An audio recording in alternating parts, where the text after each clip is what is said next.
দূরত্ব আমাদের দুজনের মধ্যে অনেক দূরত্ব হয়ে গেছিল বছরের পর বছর। আবার এতদিন বাদে মাধবীদির সঙ্গে দেখা, খুব ভালো লাগছে। আরে চরিত্রটা হচ্ছে যে মানে দুজন বয়স্ক মানুষ পরস্পরের সঙ্গে খুব আপন ভাবে থাকতেন বা নিবিড় যোগাযোগ ছিল। এটা ওই পাড়ার লোকজন পছন্দ করতো না, বাড়ির লোকজন পছন্দ করতো না, কিন্তু দুজনের মধ্যে যে ভালোবাসাটা এখনো অটুট রয়ে গেছে। কোন স্মৃতিতে ফিরলেন? প্রথমেই তো বলতে হয় কেমন আছেন, তখন বলতে হয় ভালো আছি। যেভাবেই হোক সবসময় ভালোই থাকতে হয়, তাই না? আমরা ভালো থাকার সবসময় চেষ্টা করি। বাংলা ছবির মান নিশ্চয়ই আগের থেকে খারাপ হচ্ছে। আগের মতো মানে সুষ্ঠু কাহিনী বিন্যাস নেই, কিছু নেই।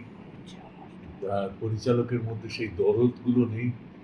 এখন একটু স্মার্ট ফিল্ম মেকার্স টালিগঞ্জে আছে, যাদের ছবি খুব একটা চলে টলে না। বাংলা সাহিত্য পড়তে বলবো, কারণ আগে বাংলা সাহিত্যের উপরই কিন্তু সব বেশিরভাগ হিট ছবি, তাই সেটাই দেখা যায়।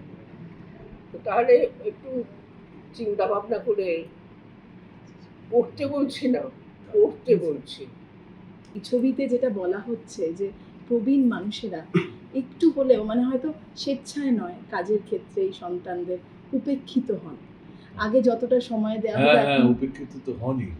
এটাই একটু ব্যথা বেদনা এদের মধ্যে রয়ে গেছে যে ওরা ফোন টোন করে না বিদেশ থেকে।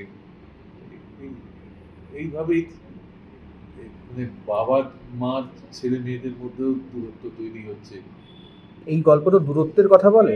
দূরত্ব যদি মেটাতে হয়, কমিয়ে কিসে হয়? দূরত্ব যদি মেটাতে হয়, হ্যাঁ, সেটা কিভাবে মিটবে বলে মনে হয়? মানুষ সেটা পরিচালক বুঝবে। না, এমনি বাস্তব জীবনে জীবনের আমরা কথা বলছি, কারণ আপনাদের জীবনের অভিজ্ঞতা প্রচুর, আপনারা প্রচুর মানুষ দেখেছেন, তো আমরা সেখান থেকে আপনাদের থেকেই অ্যাডভাইসটা চাইছি। এই আরো কাছাকাছি আসতে হবে, নিয়মিত যোগাযোগ রাখতে হবে, আগের মতো ভালোবাসতে হবে, এই তো। আর কথা হ্যাঁ, মানে আমি বলছি কনভারসেশন। হ্যাঁ, কনভারসেশন চলতেই থাকবে। এখন তাহলে সুবিধে হয়েছে, টেলিফোন আছে, না আসতে পারলে টেলিফোনেও কথা বলা যায়। ঠিক আছে, আসি। Thank you. বলছি যে কেন দীপঙ্কর দে এবং মাধবী মুখার্জি? কেন বলতে আমার মনে হয়েছে যেন যে এখনকার যে সমস্ত অভিনেতা অভিনেত্রী তাদের তাদের যে অভিনয়ের স্প্যান বা অভিনয়ের ক্ষমতা, সেইটা আমার কাছে খুব একটা বিরাট কিছু মনে হয় না। এরা এখন শারীরিকভাবে অনেকটাই অথর্ব হয়ে গেছেন, কিন্তু এদেরকে নিয়ে কাজ করার যে মজা, যে আনন্দ, যেটুকু বললেই ওনারা বুঝতে পারেন যে আমি কি বলতে চাইছি, এবং ওনাদের ডায়ালগ থ্রো সেগুলো আমাকে খুব টানে। হ্যাঁ, যেহেতু আমারও অনেক বয়স হয়ে গেছে, এই ধরনের অভিনেতা অভিনেত্রীকে নিয়ে কাজ করতে আমার ভালোই লাগে। ঠিক। মাধবী মুখার্জির কি এমন জিনিস রয়েছে যেটা এখনো মনে হয় যে দর্শকদের সেই একইভাবে মুগ্ধ করে এবং আবার বারবার দেখতে ইচ্ছে করে এই বয়সে এসে মাধবী মুখোপাধ্যায়? হ্যাঁ, ওনার তো প্রায় 86 বছর বয়স এখন।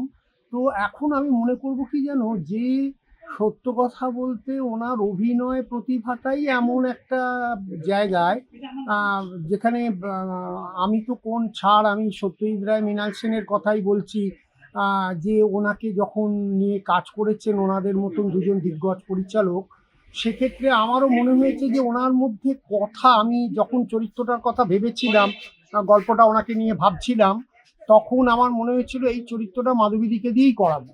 কারণ ওনার বলা, এবং তার চেয়েও যেটা আমার বেশি ওনাকে টেনেছে, ওনার ব্যবহার, ওনার অসাধারণ ব্যবহার। প্রথম দিন যখন ওনার বাড়িতে আমি কথা বলতে গিয়েছিলাম, উনি এত সহজে আমাকে আপন করে নিয়েছিলেন, তো আমার তখন মনে হচ্ছিল যে এনাকে দিয়ে অভিনয় করাতে আমার ভালোই লাগে।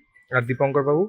দীপঙ্কর দাকে তো আমি এর আগে বিজ্ঞাপনের কাজ করিয়েছি, 3টে সিনেমায় কাজ করেছে। আমার ভালোবাসা.com দীপঙ্কর দা মেন ভিলেনের পাঠ করেছে, অন্যরকম একটা চরিত্র। দীপঙ্কর দার সঙ্গে আমি অনেকগুলো কাজ করেছি, অতএব দীপঙ্কর দাকে ভেবেই ছিলাম যে বয়োজ্যেষ্ঠ দুজন মানুষ। এবং আরও যেটা বড় কথা, 80 সালে বাঞ্ছারামের বাগান রিলিজ করেছিল, তো 80-র পর আজকে ধরো প্রায় 46 বছর হয়ে গেল। না, তাও মাঝে ওরা উৎসবে কাজ হ্যাঁ, করেছে। ও একসঙ্গে করেনি, দুজনে মানে আলাদা স্ক্রিনে আলাদা আসেনি। হ্যাঁ, আলাদা আলাদা করেছিল, কিন্তু একসঙ্গেই বাঞ্ছারামের বাগানের পর আমার ছবিতেই ওনারা একসঙ্গে আবার একটা গুরুত্বপূর্ণ চরিত্রে প্রায় ওদেরকে নিয়েই গল্পটা অভিনয় করলেন।